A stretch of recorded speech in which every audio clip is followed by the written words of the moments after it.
Hello students, hope you all are keeping well. Today we are going to start a poem, Night of the Scorpion.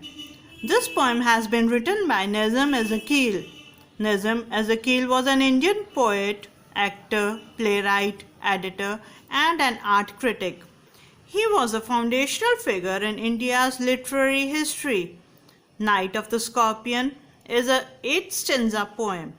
This is one of Ezekiel's first poem. The poem is a free verse, meaning it does not contain a rhyme scheme. The poem shows the concern and unity of the village people. Night of the Scorpion is not only a depiction of an incident in the life of the poet's mother, but also an overall portrait of rural India. Now we'll do the explanation of the poem. I remember the night my mother was stung by a scorpion. The poet is trying to recollect the night when the scorpion had stung his mother. 10 hours of steady rain had driven him to crawl beneath a sack of rice. That night it had been raining continuously for 10 hours. And to hide itself from the rain, it took shelter under a sack of rice. Parting with his poisoned flash of diabolic tail in the dark room, he risked the rain again. After separating itself from the poison, that is, after it stung the poet's mother's toe, it went into the rain again. With very high speed, it fled out of the scene with the help of its diabolic tail.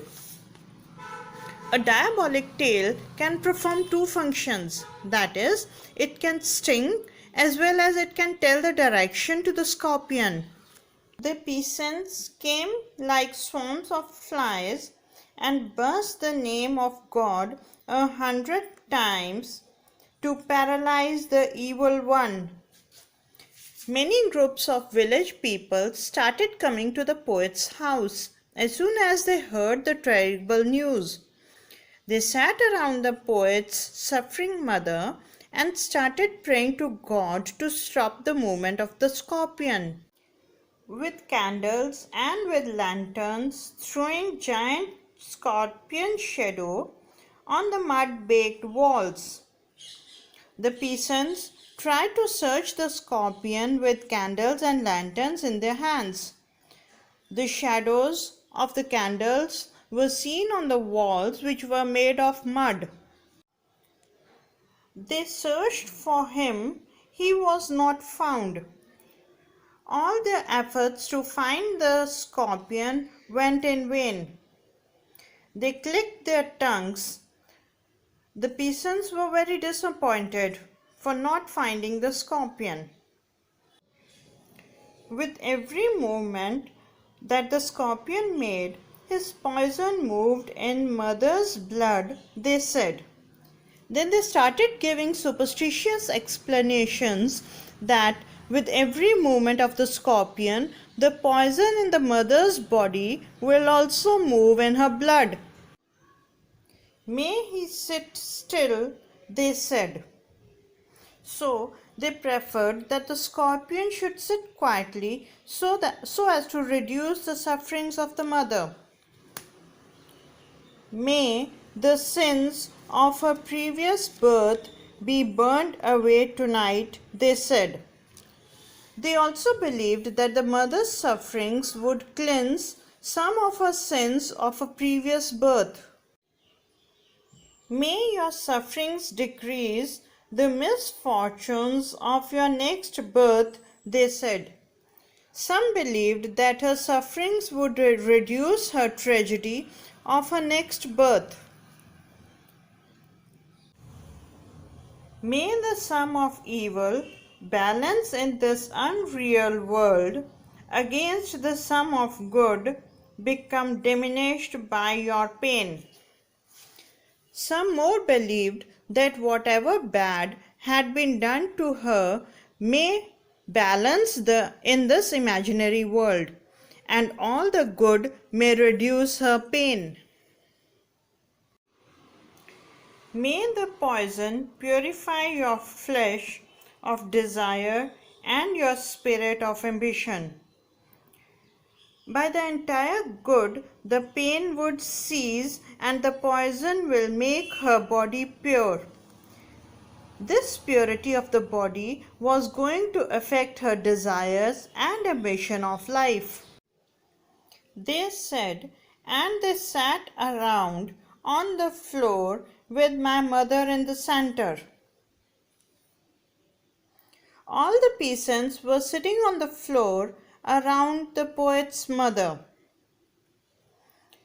The peace of understanding on each face, the superstitious thoughts that the sufferings of the mother will be good for both her soul and the body gave peace to the village people's faces. More candles, more lanterns, more neighbors, more insects, and the endless rain. Rural people had a community feeling, and no one could stay at home when misfortune befalls on any one among them. So more people came with more candles and lanterns. Many insects got attracted to the flame of the candle, and the rain seemed not to stop. My mother twisted through and through, ground on a mat. Poet's mother bent herself in pain and even shouted while lying on the mat. My father, sceptic rationalist, trying every curse and blessing,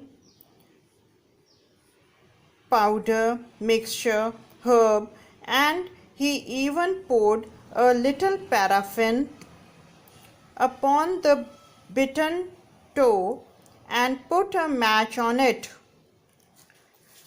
Poet's father was a practical man. He was disbeliever in superstitious explanations and blind faith. His thoughts were based on reasons. He tried to save his wife by using powder, mixture, herbs, and also poured some amount of paraffin wax upon the toe that had been bitten and lighted it with a matchstick. I watched the flame feeding on my mother. The poet was looking at the flame that was glowing on his mother's toe. I watched the holy man perform his rites to tame the poison with an incantation. The religious people were busy in performing their deceptive incantations or prayers to stop the spread of the poison. After 20 hours, it lost its sting. After so many efforts, at last, after 20 hours, the sting was lost. Mother only said, "Thank God the scorpion picked on me and spared my children." As the poet's mother got some relief, she first of all thanked God for stinging her and not her children. This shows her unconditional love for her kids. It is a natural truth that the mother cannot tolerate the pain and sufferings of her children. Now we will discuss the poetic devices used in the poem. Let us now talk about the literary devices used in the poem. The first literary device is alliteration. The examples of alliteration are stung by a scorpion, parting with his poison, he risked the rain again, poison moved in mother's blood, poison purify your flesh.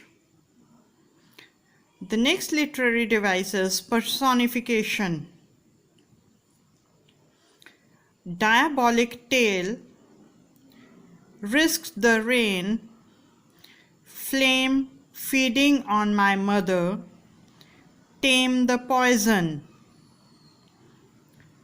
The third literary device used in the poem is simile. The example of simile is, the peasants came like swarms of flies. Next one is repetition. May word is used 5 times in the paragraph. Mother, twisted through and through. The word more is used 5 times in the poem. Next literary device is metaphor. The examples of metaphor are evil one, giant scorpion shadows. Next is rhyme scheme. This is a poem which has no rhyme scheme. It is a blank or a free verse. Next is imagery. There are 3 types of imageries: visual imagery, sound imagery, and smell imagery. The examples of visual imagery are scorpion crawling beneath a sack of rice, giant scorpion shadows. The examples of sound imagery are buzz the name of God 100 times. They clicked their tongues. Smell imagery are mud baked walls, more candles and lanterns. Thanks for watching the video. See you again.